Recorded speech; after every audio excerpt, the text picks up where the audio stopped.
Welcome to something that we are going to be starting here at Finley James. We are going to be starting a new podcast discussion weekly with Abby and myself, and we're going to be calling it Into the Metaverse. So welcome to Into the Metaverse. On this podcast, we're going to be discussing different things around emerging tech. So there'll be discussions around Web3, there'll be discussions around gaming, AI, and then anything really in the emerging tech space. And you know, I've been doing videos for a while on my LinkedIn profile, so you know, if all my loyal followers, all 4 of you who have liked my blog talk on LinkedIn, then you'll be familiar with me. But for the other ones, the other 7,996 of you who have not liked any of my videos yet, you know, I'm just going to introduce myself real quick. My name is Adam. I am the head of the Web3 department over here at Finley James, and we do a lot of different hiring for crypto jobs, anything basically around blockchain technology. We also have jobs within the gaming space, AI, but Finley James as a whole, we have all sorts of different jobs from cybersecurity, big data, ad tech, martech. We've got specialist consultants in all of it. We've got 4 different offices globally. So our head office is here in sunny Manchester. It actually is a sunny day, and we also have the sun shining through here on our woodlands. But I don't want to ramble on too much about Finley James, other than the fact that we've got 50 consultants. We've got 4 different locations globally, and we are into all sorts of different kinds of tech spaces. So if you're looking for a role, or if you need somebody to come and help you guys get hired for your new role within the technology space, definitely reach out to us and we can help you out with that. But all that being said, I also want to introduce you to Abby. Abby's going to be co-hosting this with me, and I'm going to let Abby just introduce herself. It's going to let me talk for once. Thank you for the hiring process for that, Adam. Yeah. Hi, I'm Abby. I've just recently graduated from MMU in Manchester. So I'm the graduate marketer, I guess, at Finley James. I've been in for about 2 months. And now we're doing this podcast with Adam to let him ramble, for me to just ask questions. So I guess we should just get started. So why don't you tell me about something emerging in the tech right now? Okay, yeah, and thank you for that, and the ability for the platform for me to continue to ramble. Yes. I do appreciate that. Something that I thought was kind of interesting that I was listening to on the way here was around how Meta as a company, so Facebook, Instagram, WhatsApp, you know, Facebook Messenger, they're going to now be introducing NFTs into their platform. So on Instagram and on Facebook, you can have access to display your NFTs and all sorts of cool things like that. I thought that was something that was kind of cool because Facebook, Meta as a company, has over 2 billion daily users, which is massive audience. So it can bring on some mainstream adoption to it. So what is an NFT? Okay, so, you know, there's some technical side behind it, but what an NFT is, and for everybody out there, what an NFT is, to simply put it, NFT stands for non-fungible token, and I guess the best way to describe it is a unique piece of code on the blockchain that can give you ownership and can be transferred via the block to somebody else, and whether it's, you know, art, all sorts of different kinds of things can be used for it, music. Okay, so anything. Yeah, really? Pretty much. Anything on any social media platform. Well, I mean, you can say anything almost. Yeah. Whenever you can delegate real estate to it. You can delegate medical records to it. Really cool stuff like that. One of the cool things that I think that is a future use case of once they perfect the technology for the NFTs is around voting, right? Okay. So everybody gets a unique voting NFT number, right? So you have your NFT, it's your voter registration. Nobody else can duplicate it. Nobody else can use it. It's yours. So it's going to create secure But elections. you can sell it or trade it. Right, but this is why you're going to have to. I knew you were going to be tricky on this, and I like that. I like that though. I like that. Throw some curveballs my way.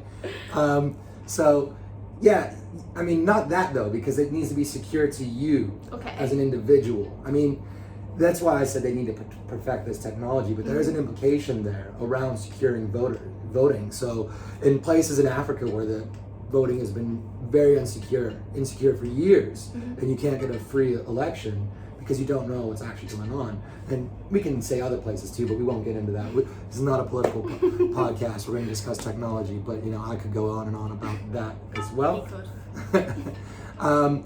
But yeah, it's securing your voting, so you make sure that your leadership is the right leadership. I think that's a really cool thing. And so to go back to that's part of one of the things that I think is emerging in the tech world. So with these NFTs, would you buy them with money or with crypto? Well, so here's the thing, is what we're trying to do in the other crypto maxis like myself, is to make it that crypto is money. So what you're trying to get at is fiat, right? Yeah. So fiat currency is your traditional currency, your GBP, your US dollars, your rubles, whatever your country's currency is, that is your fiat currency. But most of the NFTs are done, well, they're all done via blockchain technology, but they're mostly done on the Ethereum blockchain, which has a corner on the market at the moment. And when Ethereum 2.0 comes out, it probably will take an even bigger chunk of the market. But you have different projects emerging, such as Solana, Cardano. You can mint NFTs on all these different projects. It's just depending upon your programmer languages and the platforms that they're on. We won't go into programming languages right now. Let's not do that. This is kind of an intro for Abby as well into this. Abby's going to ask a lot of really great questions as we go through that are being sourced from around the office, being sourced from colleagues, people like you guys. If you guys have any questions that you want Abby to ask, if you want to ask me any questions directly, I'll refer you to Abby. No, I'm kidding. But yeah, there's gonna be some really interesting questions, and these are all good questions to ask. And yeah, I kind of lost what we were just discussing there. Well, let's go more into the metaverse, because I feel like that's a topic that you can touch on with that, especially when it's called Into the Metaverse. Yes, absolutely. So maybe touch on what the metaverse is. So is it actually just VR, like visual reality? Is that what it is? I don't like to call it VR. I prefer to call it AR. It's an alternate reality. Okay. Right? Yeah. You roll your eyes at me for that one. It is an alternate reality. So in terms of, the simulation. Yes, you have to put on a VR headset to enter the metaverse. Even though we're not in VR headsets. That would have been good if we would have started out with VR headsets on. What's going on? We'll do that on one of them. Yeah, we'll have to get some VR headsets. We're going to have to ask our CEO for approval on that one. Please, to get John. that funded. So it is more of an alternate reality. And, is it the Matrix? Are we in the Matrix? I don't know. We can go more into that another time too. That's a different podcast though. That's not this podcast. Okay. But yeah, it would be very much like being in a simulation. So if anybody's familiar with Ready Player One, it was a Spielberg film from a couple years ago. The way that people interacted in that space, and as the technology grows, that was much more advanced, I think, than the technology that we've got currently on offer. But as it grows, and it will grow rapidly, especially with the emergence of AI technology as well, and everything being done on the block, whenever it's going to be moving faster, more energy efficient. It's very much like that, where you're in a simulation, your character can be it's your avatar would be your AR character, your augmented reality character, as opposed to your virtual reality character. And you can customize them to do all sorts of cool things. And there's a lot of implications of things that could be done on the metaverse, in the metaverse rather. I'm not saying just live your life in the metaverse. We have a beautiful world that you need to explore every day, right? But fact of the matter is it's something kind of cool, escapism. And whenever it's one of those cold, gray days here in the UK, but you want to be in the sunshine of, Miami or South Beach. Your favorite place? One of them. It can provide some escapism, Okay, I get that. and all sorts of other things, commerce and things. So with that, would that include, like in Ready Player One, like their reality is within it, so they have jobs in it and other stuff like that, like games, like racing games and stuff like that. Like, could it go to that level? Well, yeah, absolutely. I think that there's already companies that are meeting virtually within the metaverse for their decentralized teams. So one cool thing about blockchain is decentralization.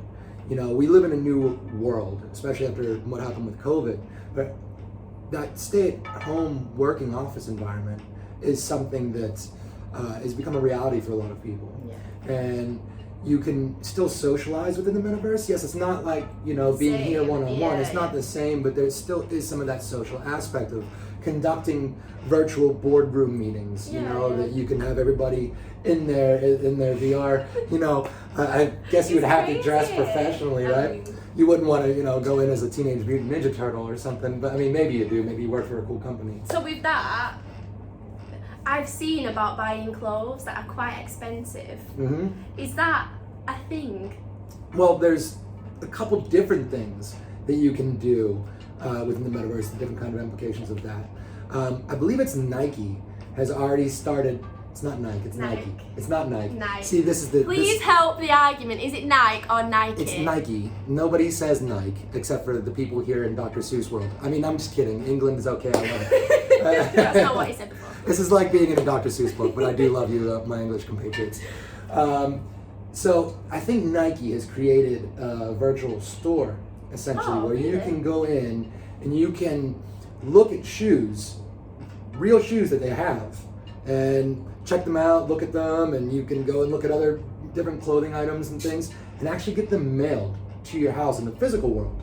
So you can go to their store in the metaverse and have them sent to you in the physical world and actually see it. So it's like a step up from that Amazon shopping experience where everything's in a 2D, when now you have things more in a 3D and you can kind of get a better feel and you can put it on and get a look at it. You know, you look at your shoe, you're like, hey, all right, you know, I kind of like the way that looks. It's something that, That's a good thing, definitely. Yeah, absolutely. It's definitely part of that future technology. But one of the things that also answers your question is around your avatar and buying fashion for your avatar. I think that's what you're getting at, right?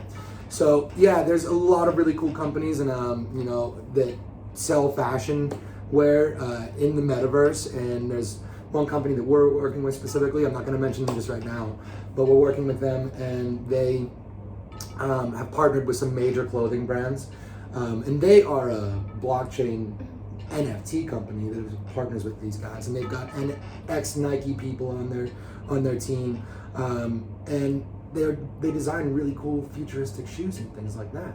So yeah, you can buy these shoes, and different things can augment your character within the metaverse. So maybe you get a pair of shoes that can make you jump higher, or you get a pair of shoes that can make you run faster, or you know, you get a cloak of invisibility like Harry Potter, right? You know, all sorts of cool different things within the metaverse. The implications are literally, it's limited to what the mind can think of at this point, because humans, as we have evolved, I mean, we've done so many things so quickly. It's just really only limited to where our brains want to take us in our imagination. And with the emergence of AI, who knows? I mean, who knows, right? Who knows where we're going to go with this? It's really exciting. We're on the forefront of some really of a new frontier, essentially, with the metaverse. So would that be the same price as what we have in our actual reality, or is that not a known factor yet?